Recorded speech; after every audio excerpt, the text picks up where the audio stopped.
Après la signature d'une convention le 5 novembre dernier entre le ministre d'État en charge de la culture et la famille de l'artiste Pierre Claver Zeng sur la production d'un coffret retraçant l'œuvre intégrale de l'artiste, il s'est avéré indispensable pour les deux parties de fixer les mélomanes et autres fans de l'artiste sur le déroulement de ce projet. C'est à la faveur de cette conférence de presse tenue au Palais des Sports et de la Culture que le réalisateur du projet s'est exprimé. Je dirais qu'on a beaucoup travaillé, immensément travaillé, parce que je crois que l'œuvre de Pierre Claver Zeng est immense. Donc il y avait beaucoup de choix à faire, beaucoup de chansons, plusieurs versions du même fichier qu'il fallait choisir, qu'il fallait restaurer. Donc on a fait un travail énorme de restauration, après un travail de mastering.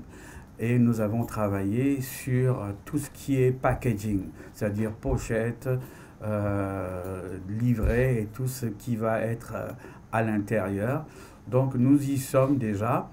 Nous n'avons pas pu, effectivement, quand je dis nous, parce que ça m'a été confié à moi et à ma structure, nous n'avons pas pu respecter le délai du mois de décembre, des fêtes du mois de décembre, mais compte tenu des engagements qui étaient déjà pris, et nous nous sommes dit que nous devions respecter la communication qu'il y avait à faire autour du projet. Donc c'est pour ça que je suis à Libreville aujourd'hui. Au cours de l'échange avec les journalistes, le ministère de la Culture, représenté par le conseiller en communication du ministre d'État, a reprécisé son rôle d'accompagnement dans la matérialisation de ce projet qui est d'abord l'émanation de la volonté du disparu et de sa famille.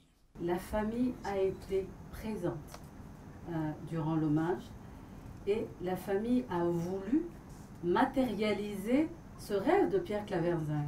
C'est ce qu'il faut dire, il faut surtout se mettre ça dans la tête, c'est le projet de Pierre Claver Zeng transmis à Madame Zeng-Ebom, transmis aux enfants. Donc ils ont été là, ils nous ont dit, dans la suite des hommages qui ont été faits. Je rappelle que le premier hommage a été rendu pour les 50 ans de musique de M. Akendengue. Ensuite, ce fut pour M. Pierre Claver Zeng et Mac Joss. Mais il y en aura d'autres.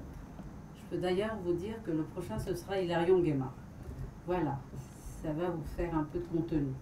Mais il faut que ce soit des choses pour promouvoir la culture. Tout ce que nous avons comme richesse va partir, ce qui va nous rester, c'est notre culture. La famille a voulu matérialiser ce rêve de cet immense artiste et le ministère s'est dit, nous allons pouvoir l'accompagner. Selon l'artiste Georges Seba, en charge de la réalisation de ce coffret, le produit final sera disponible au courant du mois de janvier 2019.